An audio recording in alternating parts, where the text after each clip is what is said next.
دوسرا پتھر تراشنا، دوسرا چیپٹر پڑھا، دوسرا باب پڑھا، تیسرا پتھر تراشنا، وہ پڑھتا رہتا تھا، پتھر تراشتا ہے. اور اس کو جب درود پڑھتا ہے نا تو آدمی حضور یاد آتا ہے. اور جب حضور یاد آتے ہیں، حضور کب یاد آتے ہیں؟ میں اکثر کہتا ہوں پہلے وہ ہمیں یاد کرتے ہیں پھر وہ ہمیں یاد آتے ہیں. سلی گڑی والوں وہ تو ہمیں ہمیشہ یاد ہی کرتے ہیں. یہ تو اور بات ہے کہ ہم انہیں بھول گئے. جو نہ بھولا ہم فقیروں کو رضا، یاد اس کی اپنی عادت کیجیے. حضور کو یاد کرتے رہو. پھر دیکھو نصیبہ کیسے چمکتا ہے. کیا ہوا؟ رو رہا ہے حضور کی یاد میں رو. اور حضور کے عشق میں رونے سے بڑی بھی کوئی عبادت نہیں ہے. بہرحال روتے روتے آنکھ لگی تو کیا دیکھا؟ ایک تخت بچھا ہے. اللہ کے رسول اس کے خواب میں تشریف لائے اور اس سے کہتے ہیں اے نوجوان، میرے گنبد کا کنگرہ ٹوٹ گیا ہے، تم آؤ اور آ کر اس کو تعمیر کرو. یہ دیوانہ جیسے یہ حضور کی طرف سے دعوت سنتا ہے خواب میں آنکھ کھل جاتی ہے اور پورا گھر خوشبو سے معطر تھا. دیوانے نے آؤ دیکھا نہ تاؤ دیکھا، جھولا اٹھا کر کندھے پہ ڈالا اور بندرگاہ کی طرف چل پڑا. نہ ٹکٹ ہے نہ پیسے ہیں. اس زمانے میں ویزا اور پاسپورٹ کا سسٹم نہیں تھا. اللہ اکبر. وہ نکلا تو کیا دیکھا؟ ایک جہاز ہے جو جدہ کی طرف جا رہا ہے، مگر ملاح کے لاکھ کوشش کرنے پر وہ جہاز آگے بڑھنے کو تیار نہیں ہے. اللہ اللہ. اندازہ تو فرمائے میرے نبی کے اختیار پھر اختیار ہے. ارے جو ہواؤں کو روک دے، جو چاند کے ٹکڑے کر دے، سو سورج کو پلٹا دے، اس کے لیے جہاز کو روکنا کون سی بڑی بات ہے. اللہ اللہ. میرے نبی کے اختیار کا عالم تو یہ ہے جہاں میں ان کی چلتی ہے وہ دم میں کیا سے کیا کر دے. جہاں میں ان کی چلتی ہے وہ دم میں کیا سے کیا کر دے. زمین کو آسماں کر دے، سریا کو سرا کر دے. زمین کو آسماں کر دے، سریا کو سرا کر دے. اللہ اللہ. جہاز رکا ہے، کوششیں ہو رہی ہے، جہاز آگے بڑھنے کو تیار نہیں. اللہ اکبر. اس دیوانے کو بوجھل قدموں سے لوگوں نے جہاز کی طرف آتا دیکھا. ملاح نے کہا کہ کوئی نورانی صورت والا ایک اللہ کا فقیر معلوم ہوتا ہے، اسی لیے شاید جہاز نہیں چل رہا ہے. اس سے پوچھا کدھر کا ارادہ ہے؟ اس نے کہا مدینے جانا ہے. جہاز جدہ جا رہا تھا، اس نے کہا مدینے جانا ہے. عاشقوں کی طبیعت یہی ہے، کعبے کا نام تک نہ لیا، طیبہ ہی کہا. جس نے کہا تھا مجھ سے کہ نہضت کدھر کی ہے، اس کے طفیل حج بھی خدا نے کرا دیے. اصل مراد حاضری اس پاک در کی ہے. مدینے جانا ہے، مدینے جانا ہے. آؤ بیٹھو. جیسے ہی جہاز کے اندر اس عاشق کو بٹھایا، تھوڑی سی حرکت پر جہاز چلنے لگا. اب ذرا توجہ کرنا. عاشق سر جھکا کر بیٹھا ہے. دن تیزی کے ساتھ گزرتے نہیں ہیں، اس لیے کہ ہجر کے لمحات بہت جلدی نہیں گزرا کرتے، وصل کے لمحات بہت تیزی سے گزرتے ہیں. آپ جانتے ہیں ہم جیسے گرے پڑے لوگ مدینے منورہ جاتے ہیں تو دل چاہتا ہے کہ اڑ کر کے چلے جائیں. وہ تو بہت بڑا عاشق تھا، وہ تو سچا عاشق رسول تھا، اس کے لیے بہت بار ہو رہا تھا. بہرحال جدہ کے قریب جب جہاز پہنچا، اس کو خیال آیا سب کو اس کے معلم لینے آئیں گے. میرا تو کوئی معلم ہی نہیں ہے، مجھے کون لینے آئے گا. لیکن جیسے ہی جہاز سے اتر رہے تھے، حیرت ہوئی کہ مدینے منورہ کے گورنر، مدینے منورہ کے خلیفہ وہاں پر موجود ہیں اور ہر آنے والے سے پوچھتے ہیں گجرات سے سنگ تراش تم ہو، گجرات کے سنگ تراش تم ہو. گجرات کے سب لوگ بڑھتے جاتے ہیں. آخر یہ جھولا لے کر پھٹے پرانے کپڑے پر اللہ اکبر. اللہ کا فقیر عاشق رسول درود پڑھتے نکلا تو کہا تم سنگ تراش ہو، گجرات سے آنے والے. ہاں میں ہی ہوں، لیکن تمہیں کیسے پتا کہ میں سنگ تراش گجرات سے آنے والا ہوں؟ اللہ اکبر. اور تم کون ہو؟ انہوں نے کہا میں شریف مدینہ ہوں، مدینہ منورہ کا گورنر ہوں. مدینے کا گورنر میرے لیے پوچھ رہا ہے؟ آخر تمہیں پتا کیسے چلا کہ میں گجرات کا سنگ تراش ہوں؟ کہا سنو، خواب میں مصطفیٰ جان رحمت تشریف لائے تھے اور میرے آقا نے فرمایا شریف مدینہ اگر مجھے اپنا مہمان بنانا چاہتے ہو تو میرا ایک عاشق سنگ تراش گجرات سے آ رہا ہے، اس کی خدمت کرنا گویا تم نے میری نعرہ تکبیر مہمان بنا جانا، واہ واہ واہ تم نے مجھے اپنا مہمان بنا لیا۔ اللہ اکبر، عاشق سوچ رو پڑا، میں تو سوچ رہا تھا مجھے جدہ سے کون لے جائے گا، مگر وار مصطفیٰ جان رحمت تمہاری مہمانی پر قربان، تمہاری شان میزبانی پر قربان۔ وقت کے تاجدار کو ایک فقیر کے لیے ساحل سمندر پہ کھڑا کر دیا، اور اس کے بعد شریف مدینہ پورے ٹھاٹ باٹ کے ساتھ اس عاشق رسول کو مدینہ منورہ لے جاتا ہے۔ یہ کھا لے، یہ کر لے، وہ کر لے، کچھ نہیں، میں جس کام کے لیے آیا ہوں اسی کام سے مجھے جانا ہے۔ کیا کام سے آئے ہو؟ حضور نے فرمایا میرا کنگرا ٹوٹ گیا ہے گنبد کا، تمہیں تعمیر کرنا ہے۔ ارے کروڑوں امتیوں میں کنگرے کی تعمیر کے لیے نگاہ کس پہ پڑ رہی ہے؟ درود پڑھنے والے عاشق پہ پڑ رہی ہے، حضور کے ڈنکے بجانے والے عاشق پہ پڑ رہی ہے۔ اللہ اکبر، وہ پھر عاشق رسول غسل کرتا ہے، اپنے پھٹے پرانے کپڑے پہنتا ہے اور ساز و سامان لے کر گنبد کی طرف چڑھتا ہے۔ ہائے ہائے، ہزاروں اقطاب و ابدال نگاہوں سے جس گنبد کو بوسہ دیتے ہیں، اس گنبد پہ چڑھنے کا شرف جسے نصیب ہو رہا ہے وہ گجرات کا ایک معمولی سا سنگ تراش ہے۔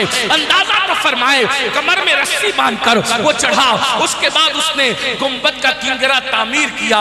سب انتظار میں کھڑے تھے، چلو آئیں گے تو خدمت کریں گے، آئیں گے تو میزبانی کریں گے، آئیں گے تو مہمان نوازی کریں گے۔ لیکن جب کنگرا تعمیر ہوا وہ گنبد پہ لپٹ گیا، اس کی گردن ڈھلک گئی، لوگ انتظار کر رہے تھے آؤ تو خدمت کریں، آؤ تو خدمت کریں۔ جب دیر تک کوئی آواز نہ آئی تو خادموں کو اوپر چڑھایا گیا، تو لوگوں نے بتایا اس کی تو روح قفس انصری سے پرواز کر چکی ہے۔ جب تیری یاد میں دنیا سے گیا ہے کوئی، جان لینے کو دلہن بن کے قضا آتی ہے، اس کی قسمت پہ فدا تخت شہید کی راحت، خاک طیبہ پہ جسے چین کی نیند آئی ہو۔ دیکھو درود نے اس کو کہاں پہنچا دیا۔ اس لیے جب بھی حضور کا ذکر ہو صلی اللہ علیہ وآلہ وسلم کہا کرو، حضور پہ درود پڑھا کرو۔ واجب کتنی مرتبہ ہے، فرض کتنی مرتبہ ہے، میں اس میں نہیں الجھانا چاہتا۔ میں تو کہتا ہوں ہم عشق کے بندے ہیں، جب جب یار کا نام لیا جائے تب تب حضور پہ درود پڑھا جائے، جب جب یار کا نام لیا جائے حضور پہ درود پڑھا جائے۔ تیسری اور آخری بات اللہ کے رسول فرماتے ہیں، جب میں تیسرے زینے پہ میں نے قدم رکھا تو جبریل نے کہا یا اللہ، جو اپنے ماں باپ میں سے کسی کو بڑھاپے میں پائیں، ایک کو یا دونوں کو، اور ان کی خدمت کر کے وہ اپنے اوپر جنت لازم نہ کر لیں تو ان کو بھی اپنی رحمت سے دور کر دیں۔ حضور فرماتے میں نے اس پہ بھی آمین کہا۔ آج ماں باپ مسئلہ کشمیر بنے ہوئے، ماں باپ کی طرف توجہ نہیں ہے، ماں باپ کی اہمیت بھی نہیں ہے، ماں باپ سے تعلق بھی قلبی نہیں ہے، بلکہ حالات یہ ہیں اگر پکنک پر جانا ہو، پارٹی میں جانا ہو، دوستوں کے ساتھ کھیل کود کے لیے جانا ہو، کافی پی رہے ہیں، چائے پی رہے ہیں، کھانا کھا رہے ہیں، تو ہر دوست اپنی جیب سے پیسے نکالتا ہے یا کارڈ نکالتا ہے، میں بل دوں گا، میں بل دوں گا، میں بل دوں گا۔ اور جب ماں باپ دواخانے میں اور ہاسپٹل میں ایڈمٹ ہوتے ہیں تو چاروں بھائی آپس میں لڑتے ہیں، پانچوں بھائی آپس میں لڑتے ہیں، تو بل دے گا تیری ماں نہیں ہے، تو بل دے گا تیرا باپ نہیں ہے۔ آپ سے پوچھتا ہے جو ماں باپ جنت کی تمہارے لیے، آج ان ماں باپ سے تم دور ہو۔ جنت کو جنگلوں میں جلسوں میں تلاش کرنے والوں، جنت نہ جنگلوں میں ملے گی نہ جلسوں میں ملے گی، جنت تو تمہارے گھر میں تمہارے ماں باپ کی شکل میں موجود ہے۔ واہ واہ، بے شک بے شک۔ چند دنوں پہلے سوراشٹر گجرات کے علاقے میں گیا تھا، وہاں کے لوگ سیدوں سے بہت پیار کرتے ہیں، وہ بالکل بارڈر کا جو علاقہ ہے، باڑمیر وغیرہ کا علاقہ، کئی فٹ دور جوتے اور چپل اتار کر پھر سیدوں سے ملنے آتے ہیں اور بغیر نظر کے کوئی نہیں ملتا۔ میں خوش ہوا، لیکن میں نے ان سے کہا جتنے جوتے چپل اتار کر کے تم ہم سے مصافحہ کر رہے ہو، ہاتھ چوم رہے ہو، پیر چوم رہے ہو، میں دعا دیتا ہوں اللہ تمہاری نسلوں کو آباد رکھے، لیکن جو رویہ ہمارے ساتھ ہے کیا یہی رویہ تمہارا تمہارے ماں باپ کے ساتھ بھی ہے؟ واہ واہ واہ واہ۔ ابھی علامہ روح الامین صاحب تشریف لائے، علامہ نذیر صاحب، یہ سید مفتی سید احمد کبیر صاحب اور بھی علماء ہیں، ہم بھی آئیں، مولانا صدیق صاحب، علامہ صدیق صاحب بھی۔ آپ کی سب کی تمنا یہ ہے ایک بار مصافحہ، جی ایک بار مسافر ہاتھ چومنا ہے، میں اس پہ کبھی لوگوں کو منع بھی نہیں کرتا، ٹھیک ہے، ویسے ہاتھ چومنے کے بڑی تاریخی نشانات ہاتھوں پر موجود ہیں، اللہ اکبر، مجھے اس پہ غصہ بھی نہیں، اور میں تو کہتا ہوں بزرگوں کے ہاتھ چومنے کا موقع ملے تو چوم لو، کیونکہ امام حسن بصری کے ایک بادشاہ نے ہاتھ چومے تھے، اللہ نے صرف ہاتھ چومنے پہ اس کو جنت دی، اللہ سبحان اللہ۔ لیکن میں یہاں آپ سے سلیگوڑی والوں اور اپنے نوجوانوں سے، اپنی مائیں اور بہنوں سے پوچھتا ہوں کہ آپ سیدوں کے ہاتھ چومنے کے لیے، علماء کے ہاتھ چومنے کے لیے ایک دوسرے پہ گر پڑتے ہو، مگر یہاں جتنے علماء بیٹھے اگر میں غلطی کروں تو یہ میری اصلاح کریں گے، صحیح کہوں تو میری تائید کریں گے، بے شک، آپ کوئی بھی سید صاحب، یہ بات تو میں کہہ سکتا ہوں، کوئی اور کہے گا تو اس کو غلط رنگ دیں، کوئی بھی سید، اتنا ہی بڑا سید اگر آپ کے لیے دعا کرے، سید کی دعا قبول ہوتی، لیکن اللہ بے نیاز ہے، اگر چاہے تو وہ تمہارے حق میں سید کی ہوئی دعا بھی رد کر سکتا ہے، اللہ اکبر، اللہ قبول ہوتی، لیکن وہ رد کر، وہ بے نیاز، اس کو قبول کرنا اس پہ لازم نہیں ہے، بے شک، اللہ پر کچھ لازم نہیں ہے، بے نیاز ہے، ہم سب اس کے بندے ہیں، وہ اگر ساری زندگی کی عبادت کو رد کر دے تو بھی کوئی اس سے پوچھ نہیں سکتا کہ کیوں رد کیا، کتنا بھی بڑا ولی، میں یہ بات علماء کی موجودگی میں، مفتیوں کی موجودگی، مفتیان کرام کی موجودگی میں کہہ رہا ہوں، پھر یہ کہہ رہا ہوں ان کو حق ہے میری اصلاح کرنے، کتنا بھی بڑا ولی اگر دعا کرے اللہ بے نیاز ہے، ولیوں کی دعا وہ قبول کرتا ہے، لیکن اگر چاہے تو وہ ولی کی دعا جو آپ کے حق میں ہو رہی وہ رد بھی کر سکتا ہے، وہ کر سکتا ہے، پوسیبل ہے، ممکن ہے، کیونکہ وہ بے نیاز ہے، وہ بے نیاز ہے میرے بھائی، جب اس نے کسی ہزاروں سال عبادت کرنے والوں کی عبادت کو رد ہی نہیں کیا بلکہ اس کے گلے میں لعنت کا توق ڈال دیا، بلام و باور کا انجام کیا ہوا؟ میرے بھائی غور کرو، سوچو، اپنے ماں باپ کو ستانے والوں، ماں باپ کو تکلیف پہنچانے والوں، ماں باپ کا دل دکھانے والوں، ماں باپ کو اذیت دینے والوں، کسی کی بھی دعا، بڑے سے بڑے بزرگ، بڑے سے بڑے سید، بڑے سے بڑے پیر کی دعا اللہ قبول ہی کرتا ہے، لیکن اگر چاہے تو رد کر دے، لیکن اللہ کے سچے رسول نے فرمایا جب تمہارے ماں باپ تمہارے لیے دعا کرتے ہیں تو اللہ ماں باپ کی دعا کو اولاد کے حق میں کبھی رد نہیں کرتا، کبھی رد نہیں کرتا۔ یہ مولانا ذیشان جیسے ناظم حضرات جب ہم لوگ اسٹیج پر آتے کہتے ہیں ان کے چہرے کو دیکھو تو عبادت کا ثواب، عبادت، میں کہتا ہوں اگر جو گمان کیا ہے واقعی ہم ویسے نیک ہیں تو عبادت کا ثواب ملے گا، ورنہ منبر پر سر جھکا کر مکاری کر رہے ہیں اور کمرے میں جا کے گڑبڑ کر رہے ہیں تو کیا عبادت کا ثواب ملے؟ نمازوں میں سوتے پڑے تو کیا عبادت کا ثواب ملے؟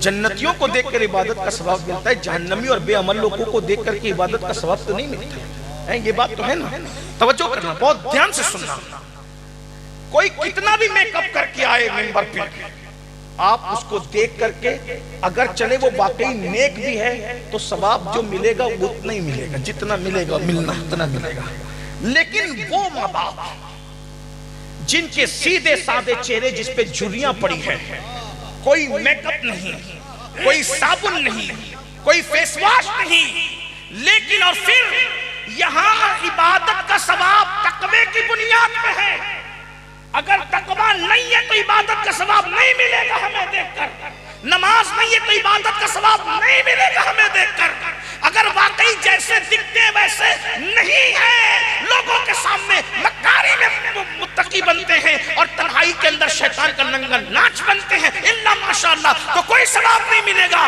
مگر سن لو یہاں تقوی کی پرہیزگاری کی بنیاد پہ ثواب ہے، لیکن تمہارے ماں باپ نہ نمازی ہے، نہ روزے دار ہے، نہ نیک ہے، نہ متقی ہے، صرف ماں باپ ہے اور ان کی فرما بردار اولاد ہو، تم ان کو جب دیکھتے ہو تب اللہ تمہیں مقبول حج کا ثواب ہے، نعرہ تکبیر، حاجی تو سال میں ایک مرتبہ 90 ذی الحجہ کو حج کرتا ہے اور پتہ نہیں قبول ہے کہ رد ہے، لاکھوں روپے خرچ کر کے قبولیت کی کوئی سند نہیں ہے، اے ماں باپ کو دیکھنے والے تو جتنی مرتبہ تجھے اتنی مرتبہ مقبول حج کا ثواب عطا فرمائے گا.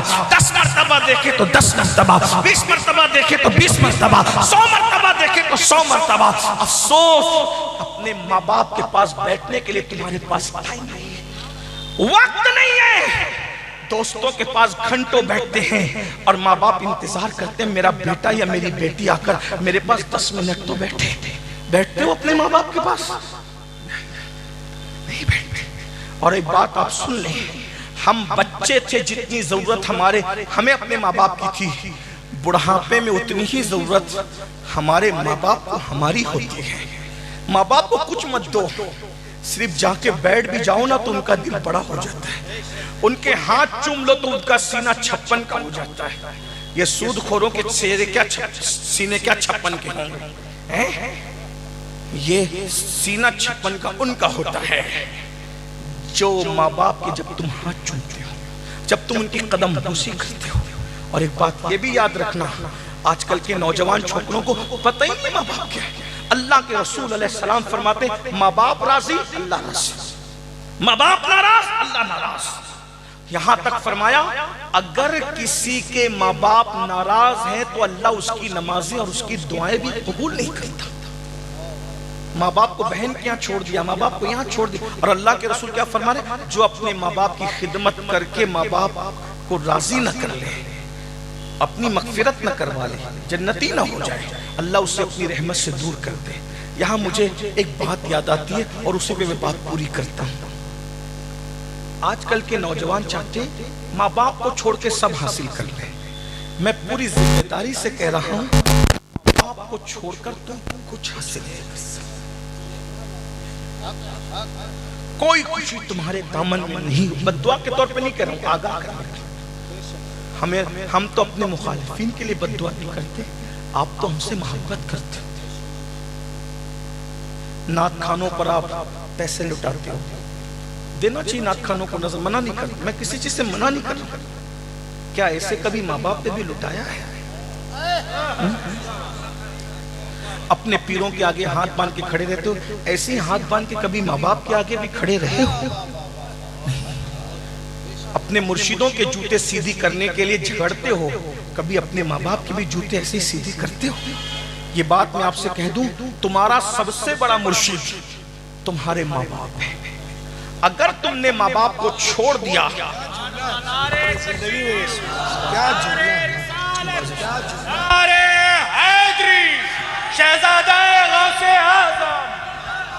میرے بھائی اپنے ماں باپ کے تم جوتے کبھی سیدھے نہیں کرتے. اپنے ماں باپ پیروں کو بلاؤ گے تو دیسی کھینے میں دیسی گھی میں کھانا پکاؤ گے. پکاؤ, مجھے منع نہیں, میں منع نہیں کر رہا ہوں کسی چیز پہ. لوگ برا مان, میں کیوں منع کروں گا؟ میں کہتا ہوں وہ بھی کرو, لیکن پہلے نمبر پہ تمہارا سب سے بڑا پیر تمہارے ماں باپ ہے. اگر آپ نے کسی کی مرید نہیں ہو, ایک بات یاد رکھنا, اگر پیر کامل نہیں ہے تو وہ آپ کو خدا تک نہیں پہنچا سکتا. لیکن ماں باپ کامل نہ بھی ہو, نہ متقی ہے نہ پرہیزگار ہے, اگر وہ دعا کر دیں, دعا کر دیں, پیر کے خدا تک پہنچانے کے لیے کامل ہونا ضروری ہے. لیکن ماں باپ بے نمازی ہیں, شرابی ہیں, جواری ہیں, کچھ بھی ہے, ان کی دعا لگ گئی تو جہاں تک پیر نہیں پہنچا سکتا اس کی آگے تمہیں ماں باپ کی دعا پہنچا. میں اپنی پوری گفتگو کا ذمہ دار اکیلا ہوں, میں اپنی پوری ذمہ داری سے عرض کر رہا ہوں. یاد رکھنا, ماں باپ کو گھر کا کچرا سمجھنے والوں, آج ماں باپ مسجد کے سینے پہ بیٹھ کر بھیک مانگ رہے ہیں. آج ماں باپ سڑکوں پر بھیک مانگ رہے ہیں. مسلمانوں, مصطفیٰ جان رحمت کے امتیوں کا یہ حال ہو گیا کہ وہ کتوں کو تو بستر میں لے کے سو رہے ہیں اور ماں باپ کی کھٹیا کو گھر کے باہر کر دیا ہے. اللہ اکبر, جس دن تمہیں ماں باپ کی اہمیت سمجھ میں آئے گی اس دن یہ چہرے رخصت ہو چکے ہوں گے. آج یہ ایک فقیر بے نوا کے دل کی صدا ہے. تقریر تو آپ سن چکے علامہ صاحب سے, میں کوئی مقرر ہی نہیں ہوں, یہ صرف ایک فقیر بے نوا کی آواز ہے. اپنے ماں باپ کی قدر کر لو.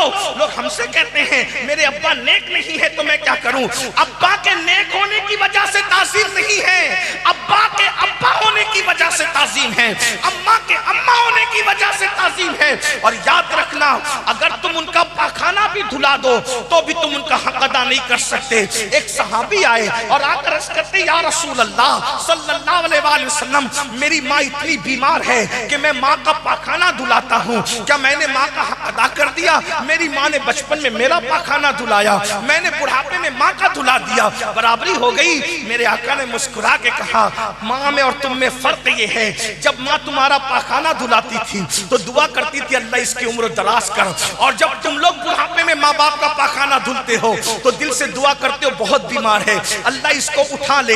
دونوں کی سوچ میں فرق ہے. یاد رکھنا ماں باپ بستر پہ ہوں, ہنسنے کی بات نہیں میرے جوانوں, ماں باپ بستر پہ ہوں تمہارے لیے بہت بڑی نعمت ہے. ان کی دعائیں ولایت کے مقام تک پہنچا سکتی ہے, ان کی دعائیں تمہاری مصیبتوں کو دور کر سکتی ہے. کہاں کہاں دھکے کھا رہے ہو, تعویذ سے قسمت بدلنا چاہتے ہو, یاد رکھنا سب سے بڑا تعویذ تمہارے گھر میں ہے. وہ جب ہاتھ اٹھا دے, اللہ کے رسول فرماتے ہیں پوری کائنات کسی کے لیے دعا کرے اور اکیلی ماں اس کے لیے بد دعا کرے, پوری کائنات کی دعا رد کر دی جائے گی, اکیلے ماں کی دعا قبول کر لی جائے گی. اور پوری کائنات دعا کرے, اکیلے ماں اس کے لیے بد دعا کرے, پوری کائنات کی دعا اللہ اکبر رد کر دی جائے گی, ماں کی بد دعا قبول کر لی جائے گی. ہزاروں سال کی محنتیں وہاں تک نہیں پہنچا سکتی جہاں ماں باپ کی دعا پہنچاتی ہے. دعا لے لو, اپنے ماں باپ کو خوش کرو, اپنے ماں باپ کو راضی کرو. ایک بات بتاؤں, ماں کتنا پیار کرتی ہے اپنے بچوں سے, باپ کتنا. ایک باپ اپنا پورا شباب اپنے بیٹے کے لیے قربان. یہ جو جوان ہوئے ہو نا, ماں باپ کو آنکھیں دکھاتے ہو جوان, اس میں باپ نے پورا شباب نچوڑا ہے, پورا شباب. نہ سردی دیکھا, نہ گرمی دیکھا, نہ برسات, کچھ نہیں دیکھا. آج تو مال کی فراوانی ہے, آج سے 20-30 سال پہلے ہندوستان میں اتنا مال نہیں تھا. اکثر لوگ غریب تھے, چند لوگ مالدار تھے 50 سال پہلے. ہاں بستروں پہ پیشاب کرنے والوں, تمہارے گیلے بستر پہ ماں باپ سوتے تھے اور تمہیں اپنے سینے دے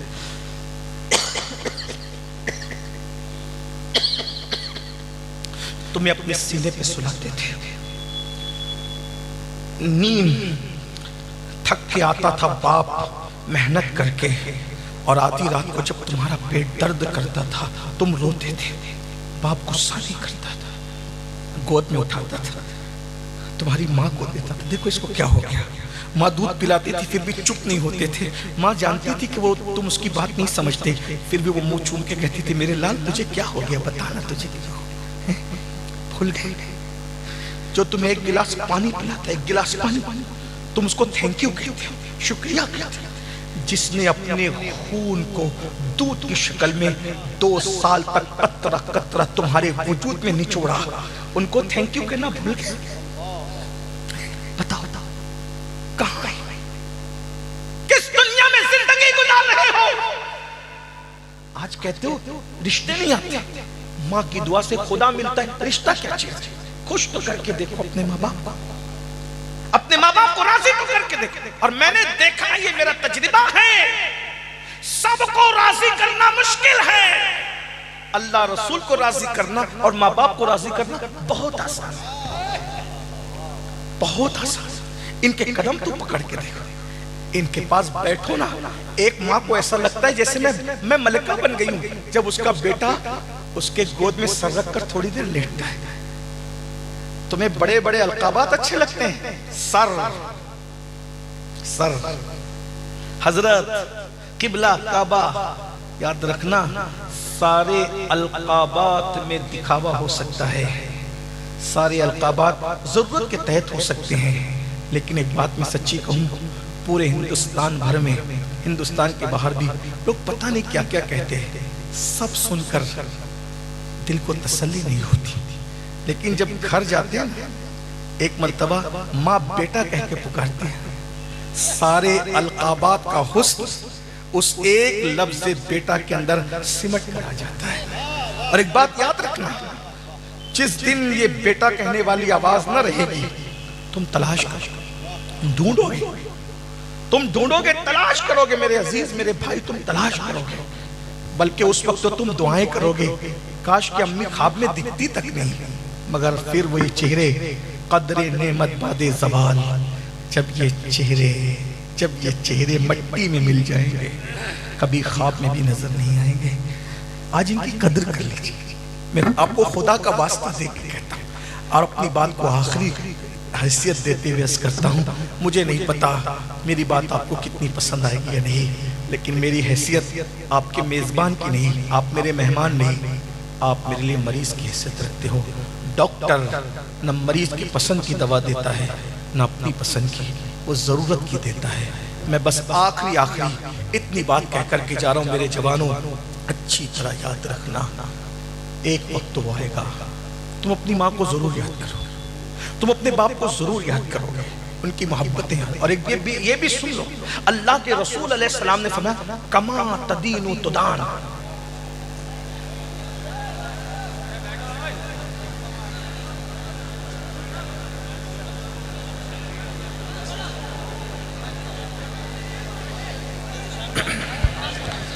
سید صاحب واز فرما رہے ہیں یہ سسٹم ٹھیک نہیں ہے, یہ طریقہ اچھا نہیں ہے.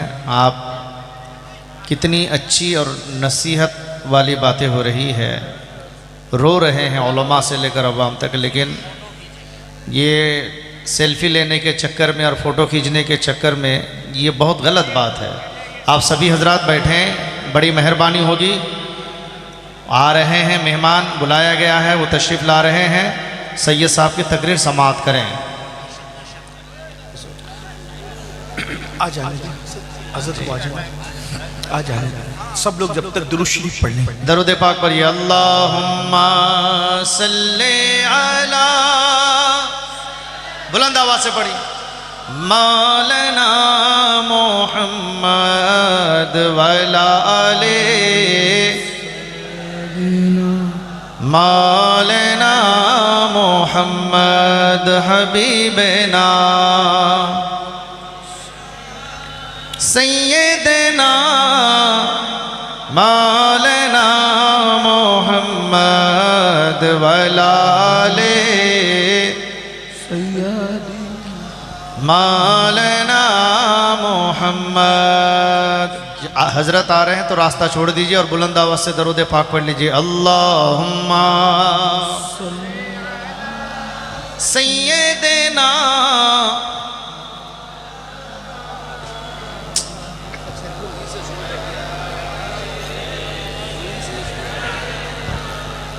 مولانا محمد حبیبنا,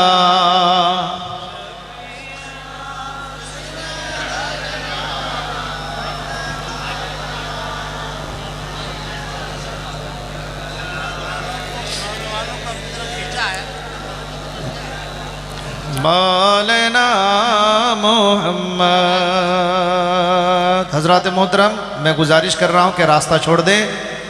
جناب حضرت علامہ و مولانا صدیق حسن صاحب جھارکھنڈی بابا, آپ کی فرمائش پر حضرت علامہ و مولانا نذیر عالم صاحب نے آپ کے سامنے روبرو کرانے کے لیے ممبر نور پر لا رہے ہیں. اور یہ میں ادب اور احترام کے ساتھ سبھی نوجوانوں سے اور والنٹیئر حضرات سے, رضاکار حضرات سے گزارش کروں گا کہ ان کو اوپر تیزی کے ساتھ لائیں. سید صاحب کی تقریر ہو رہی ہے, تقریر اور رکی ہوئی ہے, یہ بہت بڑی بات ہے. میرے خیال سے یہ نہیں ہونا چاہیے تھا. ایک آل رسول ممبر نور پر تشریف فرما ہے. علماء سے گزارش کروں گا کہ راستہ چھوڑ دیں, ان کو آنے دیں. ایک بار نعرہ لگا لیجئے, نعرہ تکبیر. بلند آواز سے جو جہاں ہے بیٹھ جائے. نعرہ تکبیر, نعرہ رسالت. یادگار اولیاء کانفرنس حضور سید امین القادری صاحب قبلہ, علماء اہل سنت, آپ لوگ اپنی جگہ بیٹھ جائیں, حضرت کی تقریر سماعت کریں. یہ دیکھیے آپ کے سامنے جھارکھنڈی بابا تشریف لا چکے ہیں, ان کی تقریر بھی آپ کو سماعت کرنی ہے. حضور سید امین القادری صاحب کی تقریر سماعت کریں. ہو گیا بھائی, ڈھائی بجے تک کا ٹائم تھا میرا, اور 2:02 ہو رہے ہیں, اور علامہ صاحب تشریف لا چکے ہیں, علامہ صدیق صاحب قبلہ. اب یہ ان کا ٹائم شروع ہو رہا ہے, اس لیے جو ہے میں اپنی گفتگو کو یہاں پر تمام کرتا ہوں.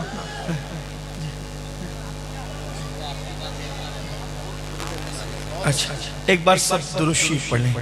رب درود شریف پڑھیں سب لوگ.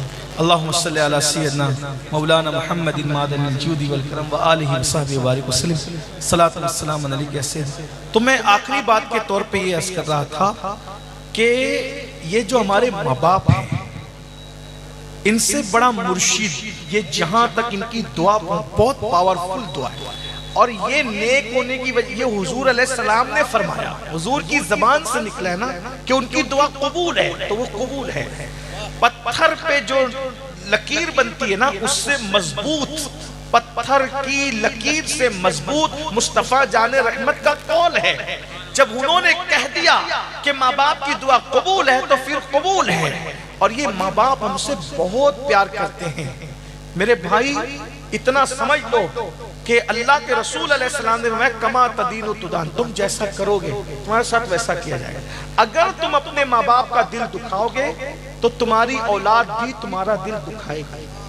اگر تم ان کو تڑپاؤ گے تو تمہاری اولاد بھی تمہیں تڑپائے گی.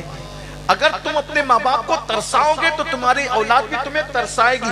بلکہ صرف صوفیہ تو یہاں تک فرماتے ہیں کہ ہر بندے کو مرنے کے بعد اس کے عمل پر عذاب دیا جاتا ہے، مگر ماں باپ کا گستاخ بے ادب اور دل دکھانے والا دنیا ہی میں ذلیل ہو کے مرتا ہے.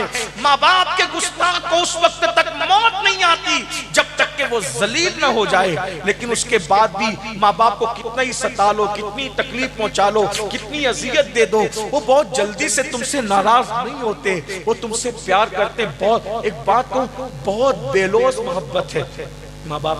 ہر بندہ ہماری صفت سے محبت کرتا ہے، اس پہ دھیان دینا. توجہ ہے.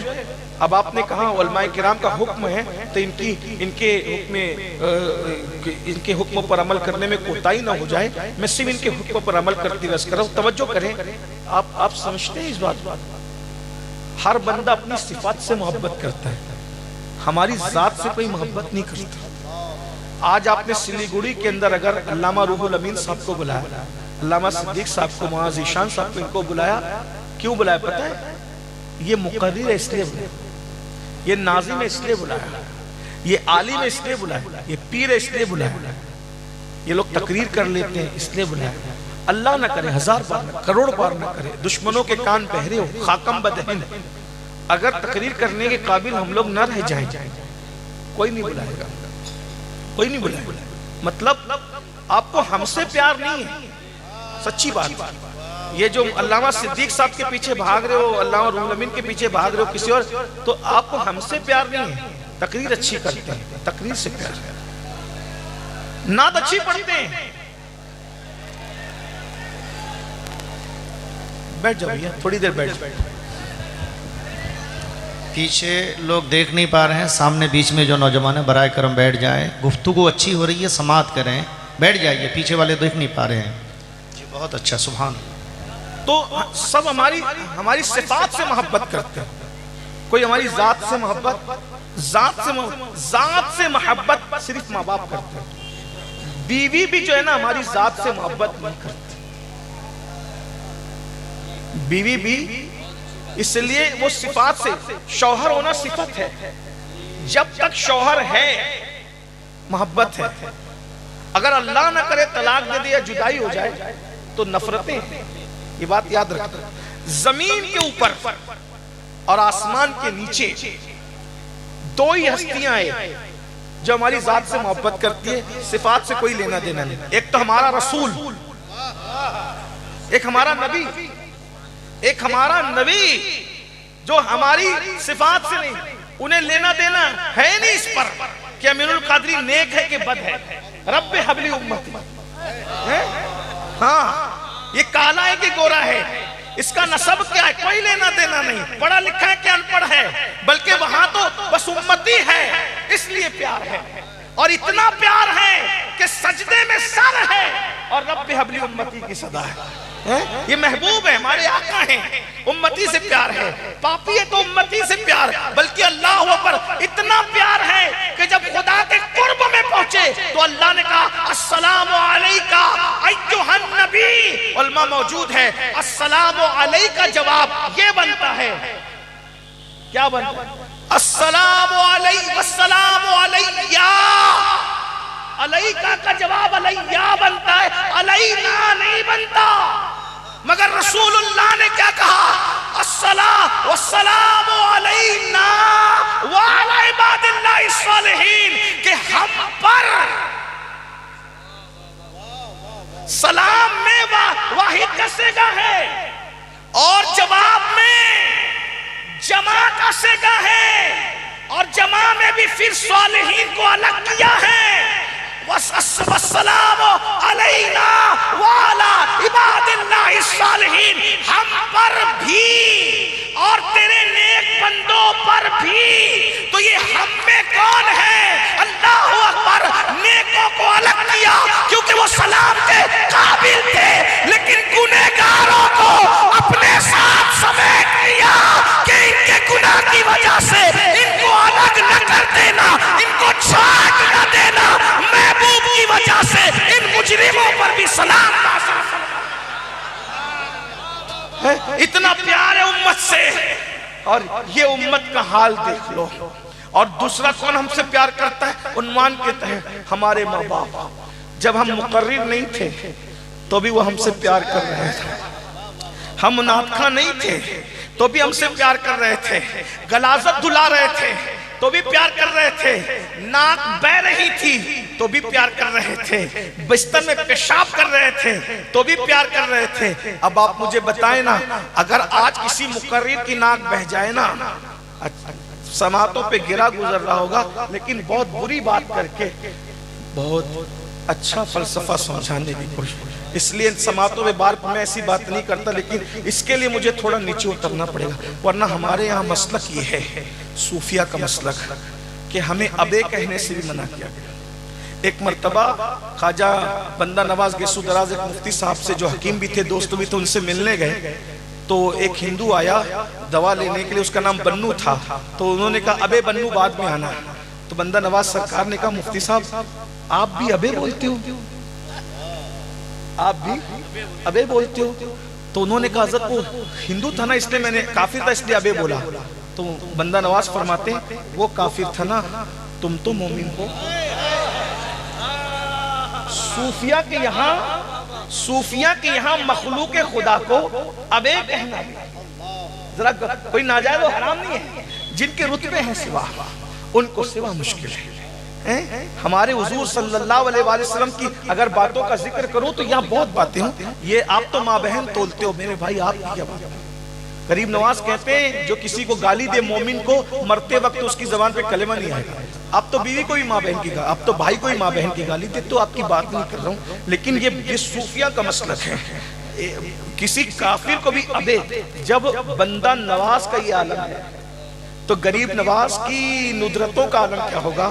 اور جب غریب نواز اتنے بے مثال ہے تو رسول اعظم مصطفیٰ جان رحمت کی زبان کا عالم کیا ہوگا؟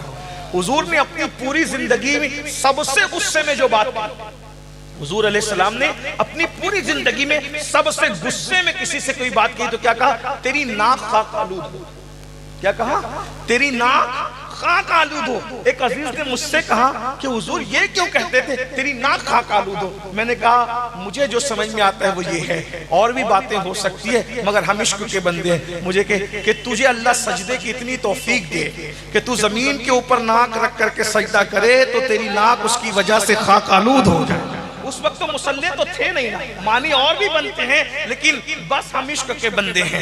بات یہ ہے، آپ کو پتہ ہے ہمارے بزرگوں کا حال یہ تھا، ہمارے بزرگوں کی شان یہ تھی۔ بہرحال تو عرض کیا کر رہا تھا کہ اگر کسی عالم کی ناک نکل ہے تو لوگ اس کو اچھا نہیں سمجھتے، لوگ منہ پھیرنے لگتے، بلکہ تقریر میں پسینہ زیادہ نکلے اور ایسے کپڑے پہنے ہوں کہ جس میں پسینہ دکھتا ہے تو بھی لوگوں کو گھن آتی ہے۔ یہ بات یاد رکھنا۔ ہاں آپ مجھے بتائیں، اتنے بڑے منصب پہ فائز ہو کے صرف ناک نکل آئے اور پسینہ نکل آئے تو ہمیں گھن آنے بھی چاہیے، طبیعت کی نظافت ہوتی ہے، اچھی بات ہے، لیکن ہمارے ماں باپ تو ہماری غلاظتوں کے بعد بھی، پاکھانے کے بعد بھی ہم سے پیار کر رہے تھے۔ تو ساری دنیا آپ کی صفات سے پیار کرتی ہے اور آپ ان پہ پھسل رہے ہو، اور جو صرف آپ کی ذات سے پیار کرتے ہیں، اور وہ رشتہ قدرت نے اتنا مضبوط بنایا ہے، دوست میں جھگڑا ہوا دوستی ٹوٹ گئی، بیوی سے اختلاف ہوا، طلاق ہوا، رشتہ ٹوٹ گیا، پیر سے بیعت توڑ دی، رشتہ ٹوٹ گیا، مقرر سے بات چیت بند ہوئی، رشتہ ٹوٹ گیا، امام مسجد سے فارغ ہو گیا، رشتہ ٹوٹ گیا۔ لیکن یہ ماں باپ ہے، ماں باپ ناراض ہو تو بھی رشتہ نہیں ٹوٹتا، مر جائیں تو بھی رشتہ نہیں ٹوٹتا۔ اگر کوئی کسی کے بارے میں کہے وہ تیرا ارے وہ فلاں تھا نا، وہ عبد الرحمن تھا چلا گیا، امام صاحب کے بارے میں کچھ کہا، لیکن ماں باپ سے کتنے بھی ناراض ہو کیا کہیں گے؟ میرے ماں باپ ایسے، میرے ماں باپ، یعنی ماں باپ کا رشتہ ایسا ہے یہ ٹوٹ ہی نہیں سکتا، یہ بہت محبت کرتے ہیں۔ آخری بات جو کہہ رہا تھا اس کو سمجھ لیں، پھر بات ختم ہوتی کہ آپ ماں باپ کو چھوڑ کر کچھ بھی کر لیں، آپ کو کوئی خوشی نہیں ملے گی، اللہ تک نہیں ملے گا۔ بس اس سلسلے میں جو آخری بات درد دل کے طور پہ پہنچانا ہے، اس کا ماحول بن گیا، میں انتظار اسی کا کر رہا تھا، آپ تھوڑا سا بے چین ہوئے تھے۔ سنیے، ہماری جماعت میں، ہمارے بزرگوں میں، صوفیہ میں ایک بہت بڑے بزرگ ہیں، سلطان العارفین حضرت سیدنا بایزید بسطامی رحمت اللہ علیہ۔ سن لیں اس پر، حضرت بایزید سید الطائفہ طاؤس العلماء حضرت جنید بغدادی فرماتے ہیں کہ ولیوں کی کائنات میں بایزید کو وہ مقام اللہ نے عطا کیا ہے جو فرشتوں کی کائنات میں اللہ نے جبریل علیہ السلام کو عطا فرمایا۔ ہمارے یہاں ولیوں کے صوفیہ نے مختلف طبقے بتائے، سیدی اعلیٰ حضرت امام اہل سنت نے 28 درجے بتائے ولایت کے، بعض لوگوں نے 100 بتائے، بعض نے 70 بتائے، جتنے بھی ہو سب نے اپنے اپنے تجربے کے حساب سے بتایا ہے نا۔ تو مگر اتنا ضرور ہے کہ کچھ منصب ہیں، ولایت میں ایک منزل آتی ہے، ولایت میں ایک منزل آتی ہے، اس کو مقام حضوری کہتے ہیں۔ ولایت میں ایک منزل آتی ہے، آپ اس کو شاید اس اصطلاح کو صوفیہ کی نہ سمجھ سکیں، لیکن اس کو سمجھانے کے لیے اتنا سمجھ لیں کہ یہ جو مقام حضوری ہے صوفیہ کے نزدیک، اس میں بندہ جدھر نظر اٹھاتا ہے ادھر یار کا جلوہ اس کو نظر آتا ہے۔ بایزید بسطامی بچپن ہی میں ولی بن گئے تھے، لیکن دل میں لالچ یہ تھی کہ مجھے مقام حضوری ملے، یعنی میں جدھر نظر کروں ادھر یار کا جلوہ نظر آئے۔ میرے امام نے بھی اس طرح اشارہ کیا ہے، جب فنا فی الرسول بندہ ہوتا ہے وہی جلوہ شہر بشہر ہے، وہی اصل عالم دیر ہے، وہی لیر ہے، وہی بیر ہے، وہی پاٹ ہے، وہی دھار ہے، انہی کی بو مایہ سمن ہے، انہی کا جلوہ چمن چمن ہے، انہی سے گلشن مہک رہے ہیں، انہی کی رنگت گلاب میں ہے، وہی ہے اول وہی ہے آخر، وہی ہے ظاہر وہی ہے باطن، اسی کے جلوے اسی سے ملنے، اسی سے اس کی طرف گئے تھے۔ مختلف مقام پر انہوں نے ذکر کیا ہے، جب بندہ فنائیت میں جاتا ہے تو کیا ہوتا ہے، تو وہ چاہتے تھے کہ مجھے مقام حضوری مل جائے، یعنی جدھر نظر کروں ادھر یار نظر آئے۔ ماں تھی، بوڑھی ہو گئی تھی، ایک دن وہ ماں کے پاس آئے اور ماں کے پاس بیٹھ کہنے لگے، امی مجھے مقام حضوری چاہیے، مجھے مقام حضوری چاہیے، اور میں رات دن عبادت کرنے کی کوشش کرتا ہوں، مگر تمہیں پالنا ہے، تمہاری خدمت کرنا ہے، کمانا ہے، روٹی روزی کرنا ہے، اس میں عبادت کا موقع ملتا ہے، پھر کام پہ لگ جاتا ہوں، تو جو مقام چاہتا ہوں وہ مقام مجھے مل نہیں پاتا۔ اگر ماں تم اجازت دو تو میں جنگل میں چلا جاؤں، رات دن اللہ اللہ کروں، عبادت کروں، تو مجھے مقام حضوری مل جائے گا۔ ماں کا جواب تھا، بیٹا ماں تو اولاد کی ہر خوشی کے لیے قربانی دیتی ہے، اگر تم کو ایسا لگتا ہے کہ مجھے چھوڑ کر تمہیں اللہ مل جائے گا، تمہیں طرف سے اجازت ہے، تم چلے جاؤ۔ بایزید بسطامی 40 سال تک جنگلوں میں اللہ کی عبادت کرتے رہے، 40 سال تک کھانا نہیں کھایا۔ ہو سکتا لوگ اس کو کہانی قصہ سمجھے، لیکن 40 سال میں انہوں نے کھانا نہیں کھایا، درخت کی پتیاں کھاتے تھے اور اسی پہ سحری اور افطار کرتے تھے۔ بزرگوں نے لکھا کہ ان کی گردن ہری ہو گئی تھی درخت کی پتیاں کھاتے کھاتے، اور ان 40 سالوں میں کبھی آئینہ بھی نہیں دیکھا، بس یار کی عبادت میں مصروف، عبادت عبادت عبادت۔ ایک دن ایک جنگل سے دوسرے جنگل جا رہے تھے، بھولے بھٹکے ان کو بستی نظر آئی۔ جب بستی نظر آئی تو سلطان العارفین نے ذہن پہ زور دیا، تو لگے یہ تو میرے شہر کی بستی، یہ بستان کی بستی ہے نا۔ جب بستان میں پہنچے تو ماں یاد آئی، 40 سال کے بعد ماں یاد آئی۔ اتنے مصروف تھے عبادت میں کہ ماں کو بھی فراموش کیا۔ دوستوں کو بھی خود کو فراموش کر دیا خدا کی عبادت میں، اتنے مگن ہو گئے، اتنے ڈوب گئے خدا کی عبادت میں، محو عبادت ہو گئے۔ جب ماں یاد آئی تو خیال کہ چلو یار آج ماں سے ملتے ہیں۔ شیطان نے وسوسہ ڈالا تم بوڑھے ہو گئے، ماں تو انتقال کر گئی، فوراً خیال ہے اگر امی کا انتقال بھی اگر ہو گیا ہو تو کم سے کم ماں کی مزار پہ تو فاتحہ پڑھنے چلیں تو صحیح۔ جب گئے تو دیکھا کہ گھر سلامت ہے، سوچا گھر سلامت ہے، مکان سلامت ہے، مطلب مکین بھی سلامت ہے۔ سوچا امی سے مل لوں، دستک دوں۔ پھر خیال آیا بایزید تم نے بچپن سے آج تک کبھی ماں کو نیند سے نہیں اٹھایا، اب ماں کو نیند سے اٹھا کے ماں کو دکھ مت دو، اس کی نیند میں خلل مت کرو، توہین مت کرو، بیٹھو ماں کے جگنے کا انتظار کرو۔ بایزید بیٹھ گئے سلطان العارفین، اور بیٹھ کے ماں کے جگنے کا انتظار کرنے لگے تو ایک خیال آیا 40 سال ہو گئے ماں سے جدا ہوئے، ماں بوڑھی ہو گئی، میں بوڑھا ہو گیا تو ماں تو اور بوڑھی ہو گئی۔ بڑھاپے کی وجہ سے اگر ماں مجھے پہچان نہ سکی تو میں کیسے ثابت کروں گا کہ میں ہی بایزید تیرا بیٹا ہوں، کیسے بتاؤں گا؟ سوچا بچپنے کے کچھ واقعات بتاؤں گا، یہ بتاؤں گا، وہ جو بھی۔ اسی تردد اور مخمسے میں ماں بیدار ہوئی۔ جب ماں کے قدموں کی آہٹ سنی بایزید کھڑے ہوئے اور جیسے ہی 40 سال پرانے انداز میں گھر کے دروازے پہ 2 ہاتھ مارے، اندر سے آواز آئی، ایک بھرائی ہوئی آواز، بایزید تو آ گیا، بایزید تو آ گیا۔ دروازہ کھولا، بایزید کی آنکھوں میں آنسو تھے ٹپ ٹپ۔ بایزید تم تو سوچ رہے تھے 40 سال کے بعد ماں پہچانے گی کہ نہیں پہچانے گی، تیری ماں نے تو آج تک تیرے دستک کے انداز کو بھی فراموش نہیں کیا بایزید۔ ماں تو دستک کا انداز بھی جانتی ہے۔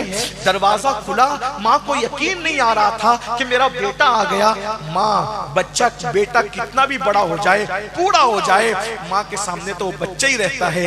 ماں نے اسی بچپنے کے انداز میں دونوں گال پکڑے اور گال پکڑ کے بے چینی سے کہا، تو آ گیا بایزید؟ ہاں ماں میں آ گیا۔ تو آ گیا؟ ہاں ماں میں آ گیا۔ بایزید تو آ گیا؟ ہاں ماں میں آ گیا۔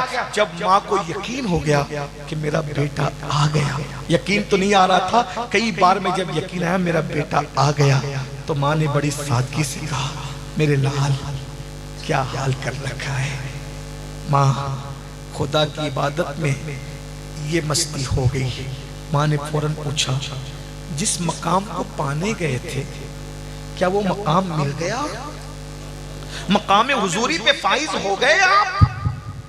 بایزید نے کہا، ناکامی کے جذبے کے ملے جلے لہجے میں کہا، نہیں ماں، نہیں ماں، جو مقام چاہتا تھا وہ مقام نہیں ملا، نہیں ملا، نہیں ملا۔ کتنے سال ہوئے؟ 40 سال میں نے اناج نہیں دیکھا، آئینہ نہیں دیکھا، رات دن عبادت میں رہا اور ابھی تک وہ مقام نہیں ملا۔ ماں نے کہا 40 سال ہو گئے اور یہ مقام تمہیں نہیں ملا؟ نہیں ماں نہیں ملا، بس اتنا سننا تھا۔ ماں کی ممتا، اللہ اکبر، ماں کی ممتا جذبے میں آئی اور ماں کی ممتا کے جذبات، اور ماں نے نگاہ آسمان کی طرف اٹھائی، بیٹے کے گال ہاتھوں میں ہے، بیٹے کا چہرہ ہاتھوں میں ہے، نگاہ آسمان کی طرف ہے اور آنکھوں میں آنسو لے کے کہتی ہے، مولا میرا بیٹا تجھے پانے کے لیے کتنی محنت کر رہا ہے، 40 سال جنگلوں بیابان میں گزارا ہے، مولا جو مقام چاہتا ہے وہ مقام عطا کر دے۔ بس یہ 2 جملے نکلنے تھے۔ بایزید کہتے ہیں خدا کی عزت کی قسم سارے حجابات اٹھ گئے اور مقام حضوری نصیب ہو گیا۔ بایزید ماں کے قدم پکڑ کر کہتے ہیں، میں نادان تھا، خدا کو جنگلوں میں ڈھونڈ رہا تھا، مجھے کیا خبر خدا جنگلوں میں نہیں، وہ تو ماں کی دعاؤں سے ملتا ہے، وہ تو ماں کی خدمت سے ملتا ہے۔ اللہ اکبر، 40 سال کی عبادت جس مقام پر نہ لے گئی،